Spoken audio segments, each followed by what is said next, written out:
Ազգային ժողովի մեծարգո նախագահ, արգարժան պատգամավորներ, հարգելի լրագրողներ, սիրելի հայրենակիցներ, տիկնայք եւ պարոնայք։ Ձեր ուշադրությանն եմ ներկայացնում Հայաստանի մարդու իրավունքների պաշտպանի 2019 թվականի գործունեության հաղորդումը եւ խոշտանգումների կանխարգելման զեկույցը։ Այս փաստաթղթերը կազմվել են անաչառ ու ապաքաղաքական աշխատանքի ղեկավար սկզբունքներով։ 2019 թվականը մարդու իրավունքների պաշտպանի աշխատակազմի համար եղել է գերծ ծանրաբեռնված աշխատանքի տարի։ Միայն դիմումների ու բողոքների, ինչպես նաև սեփական նախաձեռնությամբ վարույթների թիվը աճել է գրեթե 3 անգամ։ Օրինակ, եթե 2016 թվականին ստացվել է 5113 դիմում բողոք, ապա 2019 թվականին այս ցուցանիշը եղել է 13140։ Ընդ որում 2020 թվականն արդեն իսկ առավել ծանրաբեռնված է։ Հունվարի 1-ից մինչև ապրիլի 30-ին, այսինքն արդեն այս տարվա առաջին 4 ամիսների միայն դիմումներն ու բողոքները 75%-ով գերազանցում են նախորդ ողջ տարվա ընթացքում ստացած դիմումների ու բողոքների թիվը։ Ավելին, վիճակագրական այս տվյալները չեն ներառում այցերը, ազատությունից զրկման վայրեր ու այլ հատուկ հաստատություններ, մշտադիտարկման աշխատանքները, սահմանադրական դատարան ներկայացվող դիմումներն ու հատուկ կարծիքները, օրենսդրական ակտերի նախագծերի վերաբերյալ կարծիքները, իրավական կրթության հանրային լայն արշավները, ինչպես նաև վերապատրաստման ծրագրերը պետական մարմինների եւ քաղաքացիական հասարակության գործընկերների համար։ Այսքանից բացի 2016 թվականից սկսած գործադրվել է նախկինում գոյություն չունեցող պրակտիկա, երբ մենք նաև ինքներս ենք մշակում օրենսդրական նախագծեր, իսկ մեր զեկույցները դրվում են այդ նախագծերի հիմքում։ 2019 թվականի ընթացքում սկզբունքային ձեռքբերումներ են արձանագրվել մեր միջազգային հեղինակության աճի հարցում։ Հայաստանի մարդու իրավունքների պաշտպանը ներգրավված է միջազգային առաջատար փորձի ձևավորմանը, մասնակցում է միջազգային դատական ատյաններում գործերի քննությանը։ Ամենք անդամակցում ենք միջազգային կառույցներին ու այդ կառույցների կառավարման մարմիններին։ Իսկ մեր աշխատանքն արտացոլվում է միջազգային հեղինակավոր զեկույցներում որպես առաջատար փորձի օրինակ։ Ընդ որում ներդրման համար կոնկրետ կարող եմ նշել, որ միջազգային կառույցներն առաջարկել են մեր փորձը աշխարհի տարբեր երկրների՝ Պորտուգալիա, Թունիս, Մարոկո, Հորդանան, Բոսնիա եւ Հերցեգովինա եւ այլն։ Հայաստանի մարդու իրավունքների պաշտպանը միակ հաստատությունն է երկրում, որ օժտված է միանգամից 3 միջազգային կոնվենցիոն կարգավիճակով՝ խոշտանգումների կանխարգելում, երեխաների, ինչպես նաև հաշմանդամություն ունեցող մարդկանց իրավունքների պաշտպանություն։ Հարգելի պատգամավորներ, այս բարձր ամբիոնից հպարտությամբ պետք է առանձնացնեմ 2019 թվականի մեր գլխավոր ձեռքբերումը՝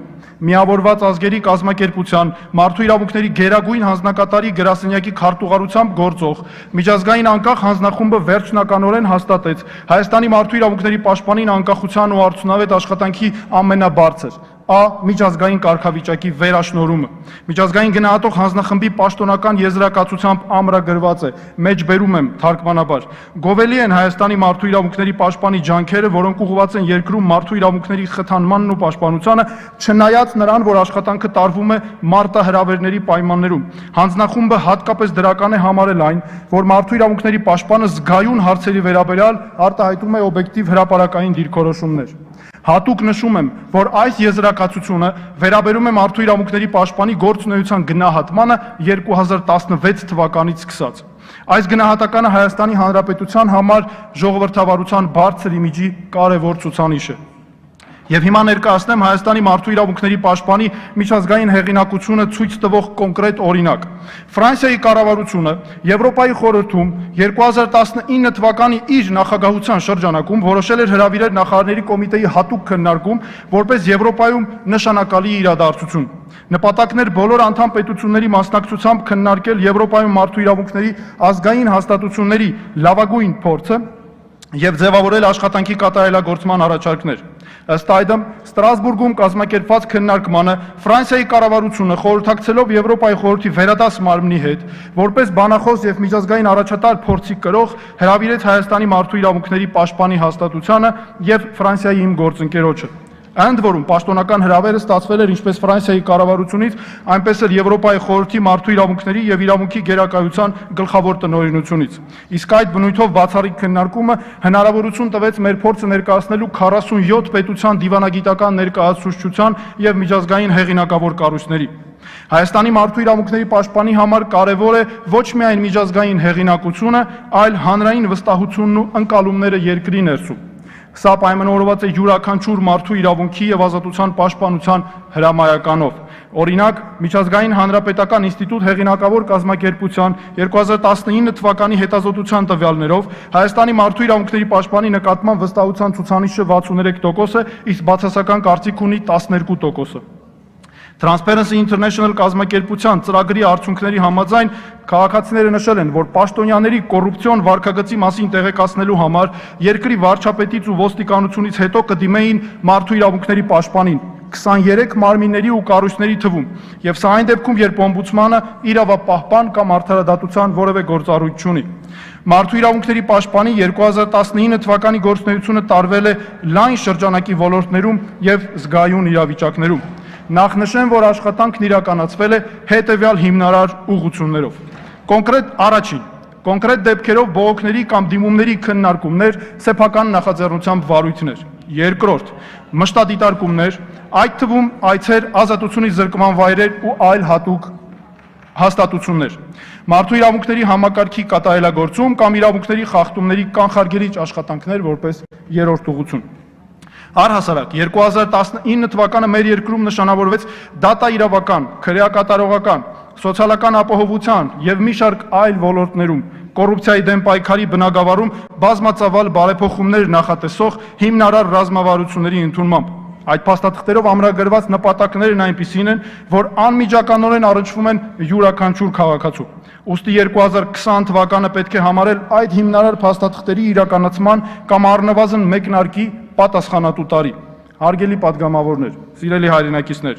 Մարդու իրավունքների պաշտպանի 2019 թվականի հաղորդման մեջ եւ զեկույցում տեղ են գտել բոլոր ոլորտներին վերաբերող հարցեր։ Ներկայացված են ինչպես առաջընթացը, այնպես էլ խնդիրներ։ Սակայն ելույթի համար նախատեսված ժամանակային սահմանափակման պատճառով այս ամբիոնից բոլոր հարցերին անդրադառնալ հնարավոր չի լինի։ Դրանից բացի, քանի որ դրական զարգացումները նույնպես արտացոլված են փաստաթղթերում, ուստի առավելապես կկենտրոնանամ խնդիրների վրա, ընդ որում բարձրացվող յուրաքանչյուր խնդիր ունի լուծման կոնկրետ առաջարկ, կոնկրետ ձևակերպումով։ Յուրաքանչյուր խնդրի հիմքում դրված է կոնկրետ օրինակ կամ կոնկրետ իրավիճակ։ Իհարկե կներկայացվեն նաև դրական զարգացումները ելույթի ընթացքում։ Եվ այսպես, ընտրական իրավունք, երկրում ժողովրդավարության ամրապնդման եւ իրավունքի գերակայության արմատավորման հիմնարար գրավականներից է այն, թե ինչ վիճակում է ընտրական իրավունքը։ Առհասարակ, ընտրական իրավունքի իրացմամբ ու ընտրություններով են ձևավորվում պետության սահմանադրական կարգի հիմքերը։ Այդ կերպ է ամրապնդվում ժողովրդավարությունը եւ այդ կերպ են ձևավորվում իրավունքի գերակայության երաշխիքները։ Որքան ազատ ու անխոչնդոտ է ընտրական իրավունքի իրացման ու քաղաքացու կամքի ազատ արտահայտման հնարավորությունը, այնքան մեծ է դառնում մի կողմից ընտրությունների արդյունքում ձևավորվող հանրային իշխանության մարմինների նկատմամբ վստահությունը, մյուս կողմից բարձր է դրվում հանրային հաշվետվողականության նշաձողը։ Մեր երկրում, թեև 2019 թվականին համապետական ընտրություններ չեն եղել, սակայն տեղի ունեցած համայնքային նշանակության ընտրությունները ցույց են տվել հստակ իրողություն։ Պահպանվել է այն ակնհայտ դրական զարգացումը, որ արձանագրվել էր ազգային ժողովի 2018 թվականի ընտրությունների ընթացքում։ Մարդու կենսական կարիքներին, նրա բարեկեցությանն ու արժանապատիվ կյանքին է առնչվում սոցիալական ապահովության իրավունքը։ Այս իրավունքը ներառում է սոցիալական պաշտպանություն մայրության, հաշմանդամության, ծերության, գործազրկության եւ այլ դեպքերում։ 2019 թվականի ընթացքում սոցիալական ապահովության ոլորտում արձանագրվել են դրական զարգացումներ կապված կենսաթոշակների վճարման, աշխատաժամանակի հաշվարկման, նպաստների վճարման համակարգի եւ մի շարք այլ հարցերի հետ։ Այդուհանդերձ, սոցիալական ապահովության ոլորտում առկա են հրատապ լուծում պահանջող, այդ թվում համակարգային բնույթի խնդիրներ։ Առաջին հերթին պետք է առանձնացնեմ ոչ պատշաճ վարչարարությունը, որի հետևանքով շարունակաբար խախտվում են մարդկանց իրավունքները։ Այս խախտումները տարիների անթույլատրելի պրակտիկայի արդյունք են եւ ունեն համակարգային բնույթ։ Այսպես, 2019 թվականի ընթացքում շարունակվել են մարդկանց կենսաթոշակի դիմումների մերժումները ձևական պատճառաբանություններով, բավարարվելով օրենսդրական ակտերի մեխանիկական, մարդու իրավունքը խախտող մեկնաբանություններով։ Այդ գործերով վարչական վարույթների ընթացքում թերի է ապահովում բազմակողմանի լրիվ եւ օբյեկտիվ քննարկումը։ Օրինակ, արտոնյալ պայմաններով կենսաթոշակի նշանակման դեպքում պարզելու համար մարդկանց կատարած փաստացի աշխատանքը, ուշադրություն չի դարձվում աշխատանքի իրական բնույթին եւ այլն։ Սոցիալական ապահովության ոլորտում խախտումները եւ իրավունքի խոչընդոտները կենսաթոշակառուների եւ այլ շահառուների նկատմամբ սոցիալական ապահովության տարածքային մարմինների ոչ պատշաճ վարչարարության եւ անբարեխիղճ վարքագծի հետևանք է։ Սոցիալական ապահովության իրավունքի իրացման տեսանկյունից սկզբունքային նշանակություն ունի սկզբնական, այսինքն դիմում ներկայացնելու պահը, փուլը, ընդ որում խոսքը վերաբերում է գրավոր դիմումի։ Մարդու իրավունքների պաշտպանին հասցեագրված բողոքների քննարկումները վկայում են, որ լայն տարածում ունեն դեպքերը, երբ մարդկանցից դիմումներ հատուկ չեն վերցվում։ Մարդիկ շատ դեպքերում պատշաճ չեն տեղեկացվում կամ նրանց չի տրամադրվում անհրաժեշտ խորհրդատվություն պահանջվող փաստաթղթերի կամ այդ փաստաթղթերը սահմանված ժամկետում ներկայացնելու եւ այդ ժամկետը բաց թողնելու հետևանքների մասին։ Ավելին, մերժումները մեծ մասամբ բանավոր են, ինչը զրկում է մարդուն իր դիմումի մերժման հիմքերին ծանոթանալու, հետագայում իր իրավունքները պաշտպանելու եւ անգամ այդ պետական մարմնին իր դիմելու փաստը հիմնավորելու հնարավորությունից։ Այս ամենի պատճառով կենսաթոշակառուն հայտնվում է քաշքշուկների մեջ։ Էլ չեմ խոսում դատական քաշքշուկների մասին, եթե որևէ մեկը որոշի իր իրավունքները պաշտպանել դատական կարգով։ Այս պրակտիկան հանգեցնում է նաեւ նրան, որ մարդը զրկվում է իրեն հասանելիք այլ գումարներից եւս, կենսաթոշակից, նպաստից եւ այլն։ Ակնհայտ է, որ նման աշխատանքի վերացման կամ պատասխանատվության ենթարկելու կառուցակարգներն արդյունավետ չեն գործում։ Վիճահարույց է նաև երկրից դուրս գտնվող Հայաստանի քաղաքացիների կենսաթոշակի վճարման մեխանիկական դադարեցումը տարեկան մեկ անգամ բանկ չներկայանալու դեպքում։ Այս հարցը նույնպես արտացոլվել է զեկույցում եւ պետք է ստանա նաև, կարծում եմ, լուծում։ Տարածված պրակտիկա է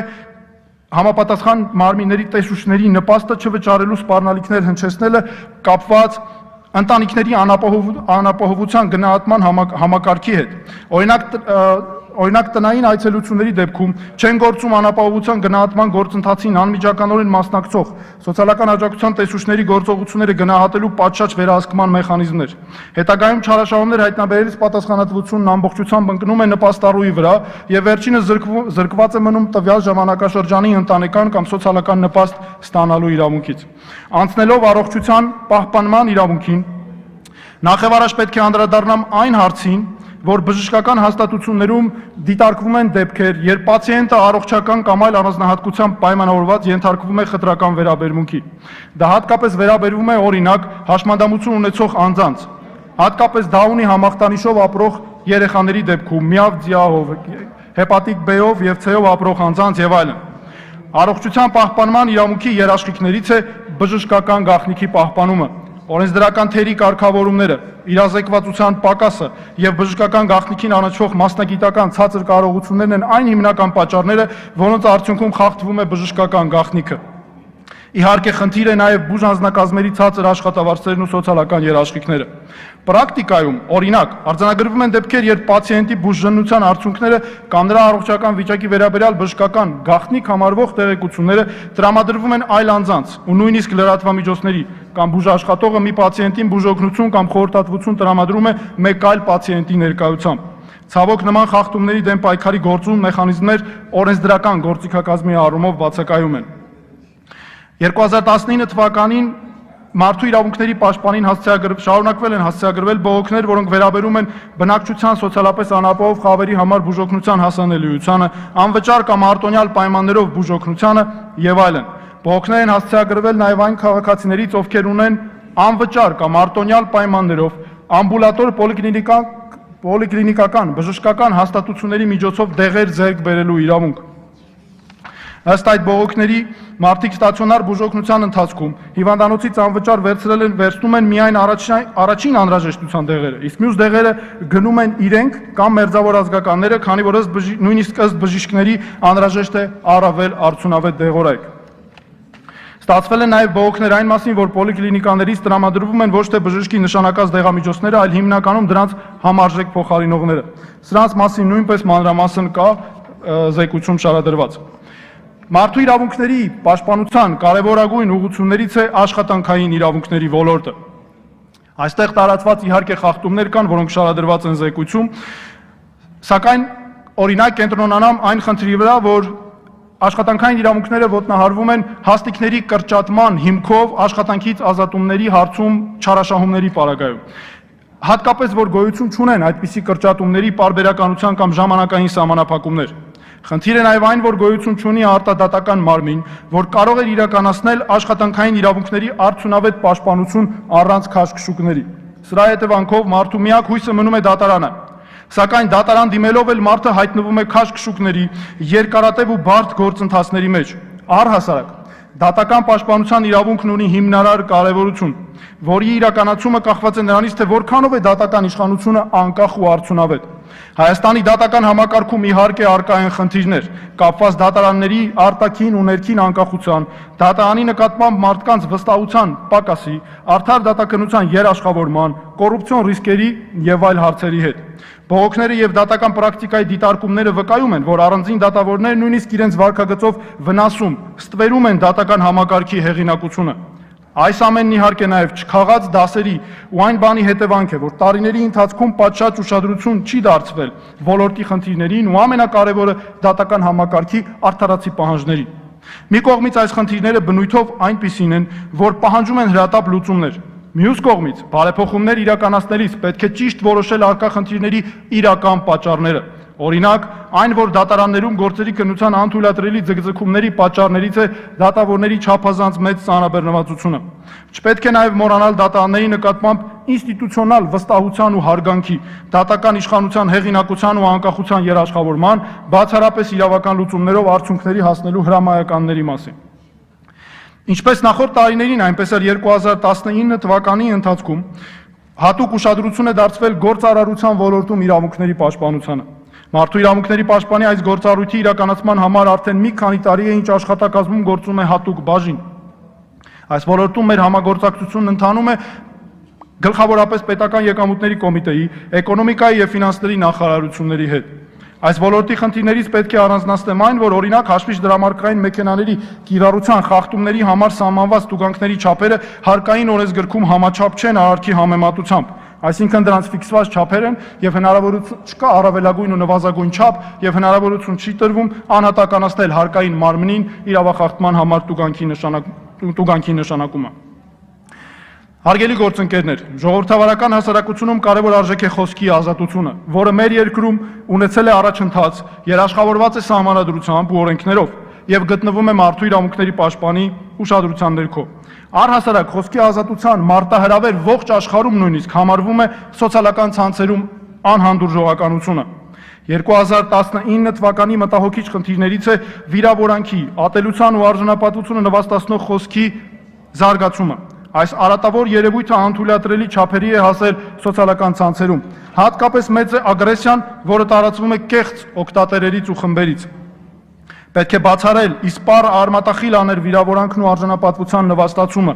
ատելություն գեներացնող ցանկացած տեսակի խոսք, չի կարելի օգտագործել մարդու արժանապատվությունը վիրավորող, նսեմացնող խոսք, դա բերում է վտանգավոր հետևանքների, դա կրկնապատկում է վիրավորանքն ու ատելությունը, սադրում է բռնություն։ Այս իրավիճակը ոչ միայն լարված է պահում մթնոլորտը երկրում, այլ վտանգավոր է նրանով, որ կարող է տեղափոխվել իրական կյանք, հանգեցնելով նույնիսկ բռնության։ Ընդ որում, այս երևույթը բնորոշ է նաև եվրոպական զարգացած երկրների։ Ուստի օգտագործելով այս բարձր ամբիոնից խոսք հղելու հնարավորությունը, ես խնդրում եմ մեր հայրենակիցներին որևէ կերպ չներքաշվել այնպիսի քննարկումների մեջ, ճակերտներում իհարկե, որոնք լի են հայոյանքով, սպառնալիքով ու արժանապատվությունը նվաստացնող խոսքով։ Այս արատավոր երևույթների կանխարգելման հրամայականը պահանջում է միասնական ջանքեր համախմբում, հատկապես ողջունելի է հանրային այն գործիչների խոսքն ու վարքագիծը, որոնք միայն նպաստում են հասարակությունում համերաշխության ու փոխադարձ հարգանքի երաշխավորմանը։ Այս իրավիճակում հատկապես կարևոր է լրագրողների դերը, ում մասնագիտական աշխատանքը պետության նկատմամբ քաղաքացիական վերահսկողության ու ժողովրդավարության ամենապնդման երաշխիք է։ Լրագրողներին պետությունը պետք է համարի իր ռազմավարական գործընկերներ։ Գաղտնիք չէ, որ լրագրողի աշխատանքի վերաբերյալ առկա են կարծրատիպեր, առ այն, որ լրագրողը հնարավոր է խոչընդոտի պետական մարմինների աշխատանքը։ Այսպիսի մոտեցումն իհարկե ընդունելի չէ եւ դա վերացնելուն կնպաստի նաեւ լրագրողի մասնագիտական աշխատանքի բարձր պրոֆեսիոնալիզմը ու պատասխանատու լրագրության սկզբունքների պահպանումը։ Արդյունքում մենք պետք է երաշխավորենք լրագրողի մասնագիտական աշխատանքի օրինավորության եւ բարեխղճության կանխավարկածի արմատավորումը։ Խոսքի ազատության հետ միասին կարևոր է արժեք է ժողովրդավարական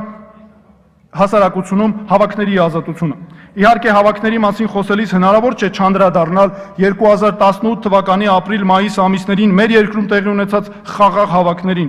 Այդ հավաքները իրական օրինակ են, թե ինչ հիմնարար փոփոխություններ կարող են առաջ բերել երկրում եւ որքան կարեւոր է սկզբից մինչեւ վերջ հավաքի խաղաղ բնույթը պահպանելը։ Այդ հավաքներն օրինակ են նաեւ, թե ինչ հիմնարար ազդեցություն ունի քաղաքացու կամքը պետության կառավարման, երկրի հասարակական քաղաքական համակարգում սկզբունքային փոփոխությունների համար։ 2019 թվականի ընթացքում տեղի ունեցած հավաքները վկայում են, որ խաղաղ բնույթի առումով առաջընթացի դրական դինամիկայի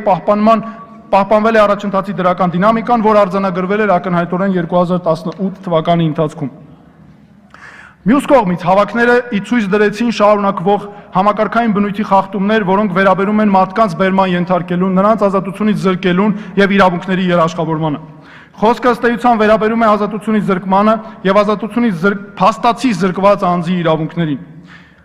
Իմ դիրքորոշումն այս հարցում հստակ է, անկախ նրանից վարույթը վարչական է թե քրեական, ազատությունից զրկված յուրաքանչյուր ոք պետք է կարողանա իրացնել որևէ տեսակ արգելված վերաբերմունքի բացառումը երաշխավորող իր իրավունքները։ Այս հարցում կարևոր նշանակություն ունի ազատությունից զրկման սկզբնական պահի ճիշտ որոշումը, քանի որ դրանով է պայմանավորված իրավունքների ձեռքբերումը։ Սկզբունքային դիրքորոշումն այն է, որ դա առաջ է գալիս այն պահից սկսած, երբ անձն իր կամքին հակառակ տարվում է իրավապահ մարմնի գտնվելու վայր կամ ստիպված է լինում հետևել ոստիկանի կամքին։ Հարգելի падգամավորներ, անձնական ազատության իրավունքի վերաբերող կարևոր հարցերից է կալանքների կիրառության պրակտիկան քրեական գործերի ընթացքում։ Տարիներ ի վեր մենք ունեցել ենք համակարգային լուրջ խնդիրներ։ Պետք է ասեմ, որ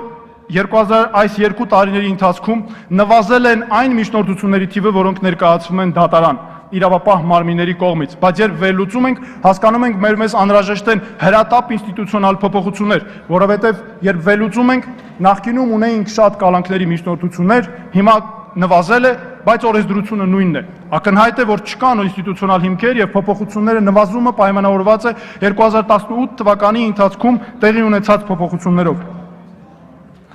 Կալանքի նկատմամբ նշվածս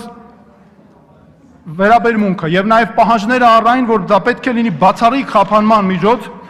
կարեւոր է այն առումով, որ պետք է երաշխավորվեն մարդու այլ իրավունքներ։ Այս առումով օրինակ համակարգային խնդիրներից է քննիչի կողմից կալանավորի տեսակցությունների ու հեռախոսային խոսակցությունների սահմանափակման պրակտիկան քրեական գործերի քննության ընթացքում կապված ընտանիքի անդամների եւ մերձավոր ազգականների կամ օրինական ներկայացուցիչների հետ։ Քննիչը չպետք է իրավունք ունենա սահմանափակել մարդու տեսակցությունը իր ընտանիքի անդամի կամ մերձավոր ազգականի կամ օրինական ներկայացուցչի հետ։ Դա պետք է միջդատական վարույթում անի առնվազն դատախազը եւ դատարանում դատարանը։ Երբ գործը ուղարկվում է դատարան քննության, դատարանը պարտադիր պետք է անդրադառնա այդ հարցին։ Պետք է լինի ժամկետներով սահմանափակված, պետք է վերանայվի անկախ նրանից անձը բողոքում է թե ոչ։ Ընդ որում պետք է հատուկ նշվեն այն մարդկանց անունները, ում հետ տեսակցությունն առաջարկվում է սահմանափակել։ Կրկնում եմ, սա վերաբերում է ընտանիքի անդամներին, այլ կերպ ասած մերձավոր ազգականներին եւ օրինական ներկայացուցիչներին։ Այս հարցով օրենսդրական մեծ փաթեթ մենք մշակել ենք մեր աշխատակազմում, ուղարկված է ինչպես խորհրդարան, այնպես էլ կառավարություն։ Հարգելի գործընկերներ, քրեական վարույթի հետ կապված խնդիրներ են առկա նաև անմեղության կանխավարկածի առնչությամբ։ Խոսքս վերաբերում է հատկապես քրեական գործերի միջդատական քննությանը։ Իհարկե քրեական վարույթն իրականացնող մարմինը պարտավոր է տրամադրել հանրությանը տեղեկություններ, դա հաշվետվողականության ձև է, բայց հաճախ ձևակերպումների պատճառով հասարակությունում ստեղծվում է կանխակալ վերաբերմունք անձի մեղավորության վերաբերյալ։ Այդ իսկ պատճառով չափազանց կարևոր է նաև այս հարցում ճիշտ անմեղության կանխավարկածների սկզբունքներին համապատասխան աշխատանքը։ Ընդ որում պետք է նշել, որ այս հարցում նաև նկատվում են որոշ դեպքերում նախաքննության մարմինների կողմից նախաքննության տվյալների հրապարակման չարաշահման պրակտիկա, որը մեզ ներկայացնում են հենց փաստաբանները։ Կարևորագույն ուղղություն է մարդու իրավունքների պաշտպանի աշխատակազմի համար խոշտանգումների կանխարգելումը։ Այստեղ գոյություն ունեն մի քանի հիմնարար սկզբունքներ։ Առաջին, ազատությունից զրկված անձի, մասնավորապես դատապարտյալի նկատմամբ պետք է գործի վստահության կանխավարկած։ Առաջին պահից սկսած, երբ դատապարտյալը մուտք է գործում քրեակատարողական հիմնարկ, պետք է սկսի գործել նրան աստիճանական ազատ արձակման նախապատրաստելու մեխանիզմ։ Կարևոր է նաև հաշվի առնել այն, որ չպետք է երբեք օտարանա կամ օտարացած լինի դատապարտյալը իրեն վերաբերող որոշումների կայացման հնարավորությունից։ մասնակցելու ներողություն հնարավորություններից։ Քրեակատարողական համակարգում ակնհայտ խնդիրներ են բժշկական կամ բուժ ծառայությունների չկայացած լինելը անկախության առումով։ Թեև ստեղծվել է քրեակատարողական բժշկության կենտրոն, բայց փաստացի անկախության մասին խոսել հնարավոր չէ։ Եվ ցածր է բժիշկների նկատմամբ վստահության աստիճանը, դրանից բացի նաև այլ կողմից համակարգային խնդիրներ կան։ Խոսքը վերաբերում է սոցիալական երաշխիքներին, բուժանձնակազմերի, քրեակատարողական ծառայողներին եւ այլն, այսինքն աշխատանքը առավել գրավիչ դարձնելուն։ Պայմանական վաղաժամկետ ազատման համակարգը նույնպես խնդրահարույց է եւ այն ունի համակարգային բնույթ։ Օրինակ, երբ ուսումնասիրում ենք մերժում ստացած անձանց թիվը 2019 թվականին եւ ազատ արձակվածներինը, ընդամենը մերժում ստացածներն են 926 հոգի կամ 81%-ը եւ ազատ արձակվածները 19%։ Ընդ որում, երբ ուսումնասիրում ենք զեկույցները պրոբացիայի ծառայության կամ պայմանական վաղաժամկետ ազատման հետ կապված, ապա տեսնում ենք, որ քրեակատարողական ծառայությունից եկող զեկույցների ընդամենը 10%-ն է դրական, բացասականը 90%-ը։ Պրոբացիայի ծառայության զեկույցների թվում ընդամենը 23%-ն է դրական, բացասականը 77%-ը։ Պրոբացիայի ծառայության էությունը հաշվի առնելով սա բացասական ցուցանիշ է եւ մենք հրատապ քայլեր պետք է ձեռնարկենք այս ծառայությունը կայացնելու ուղղությամբ։ Հարգելի գործընկերներ, հոգեբուժական հաստատություններում մարդու իրավունքների պաշտպանության վիճակը նույնպես մեր ուշադրության ներքո է։ Վերջերս Համանդրական դատարանը որոշում կայացրեց, որի համաձայն չի կարելի առանց երեխայի կամ չափահաս անգործունակ անձի համաձայնության կարծիքը հաշվի առնելու տեղավորել նրան հոգեբուժական կազմակերպությունում։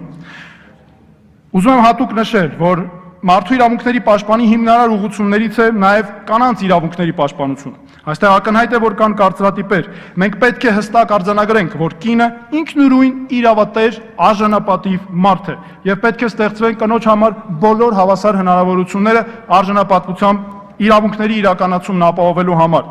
Երեխաների իրավունքների հետ կապված նույնպես պետք է արձանագրվի այս կարևոր իրողությունը։ Այս վերորդում աշխատանքների առանցքն է կազմում ընտանիքում ապրելու եւ մեծանալու երեխայի իրավունքի երաշխավորումը, երեխայի շահերի առաջնահերթությունը։ Հաշմանդամություն ունեցող անձանց ոլորտում նույնպես տարվում են մեծածավալ աշխատանքներ։ Այստեղ կարևոր են անկախ կյանքի հմտությունները, ինքնուրույն կյանքի հմտությունները հաշմանդամություն ունեցող անձանց համար եւ իհարկե նրանց սոցիալական մեկուսացման բացառումը։ Մարդու իրավունքների պաշտպանի կարևորագույն աշխատանքի ուղղություններից է մարդու իրավունքների պաշտպանությունը զինված ուժերում։